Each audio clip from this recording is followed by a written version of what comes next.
First of all, I want to congratulate Dr. McKnight. This is definitely such an important moment in our county's history, and there's no doubt that you are poised and you are the best possible leader at this moment in time. I wish you, of course, all the best, and we'll continue to collaborate. These are such uncertain times, and we're going to need to stick together and to work together on behalf of all our constituents. So, congratulations. And it's great to be here to have this conversation, even though it is with a backdrop of some extraordinarily tragic incidents in our county.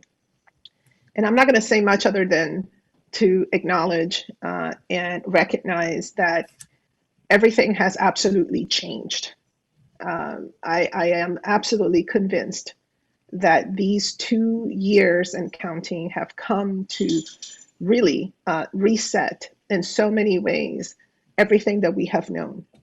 And it is, I think, our collective responsibility to quickly retool to respond to what, in my opinion, is just a new paradigm. We did start to look at this intersection of public safety, racial equity and social justice, mental health needs, quite a while ago. I mean, there are 3 pages in this packet that describe a timeline and the different efforts. And I'm not going to rehash the history because I've always been a believer that we must be deliberate and quick in addressing whatever it is that we see as becoming a challenge. And I think that we had a lot of great responses and a lot of great proposals, but I think that we also had a lot of missed opportunities to be deliberate, especially when students were in virtual settings, to truly engage in coming up with a strategy that could be implemented that was holistic.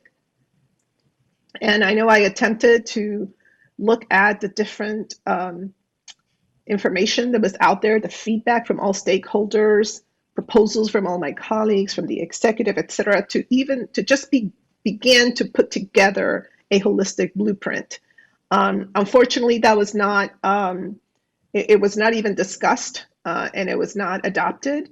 But I still think that we need to be mindful of the role that holistic approaches play in a moment like this one, because it's never either or.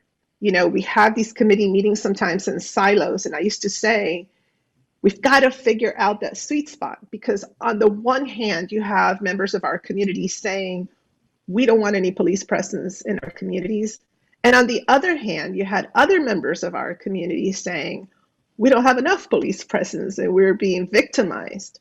And how do you also respond to parents that say, I want public safety to be a priority, while you also recognize issues around disproportionality and issues of, arrests that are disproportionate, that affect our Black and Brown students, while you also address issues of mental health. And so the good news is that there's so much to work with because we have studied this. We know where our gaps are. We know what it is that is the most desirable state. And we have now this opportunity to quickly retool and do something. I love the idea of continuing to work with the community. At the same time, I think our community is feeling like we've had up-teen work groups and up-teen, task forces. And we're kind of talking in circles. I think it's time to move forward to do something that is bold in response to what it is, what this moment means, and what we are going to face going forward. I've heard people describe this time as people walking around with PTSD, and it's no hyperbole, it's real. And so I want to thank all of you for continuing to be so dedicated to this, to finding that model. It will not be perfect, as Chairman Rice said, but I think that we can really, truly make a difference quickly.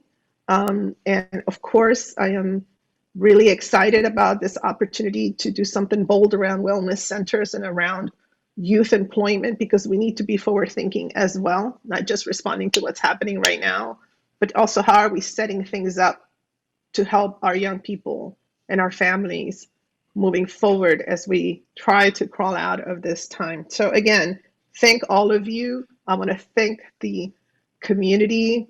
Particularly, I continue to hold very close the family members, the loved ones of our students who have been victims, and all those students and families who've also been affected by suicides, and continue to face challenges around mental health.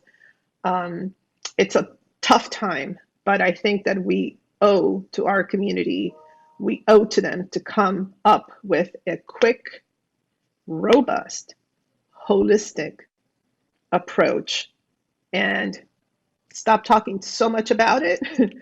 Just act, and let's do that. So thank you so much for indulging me.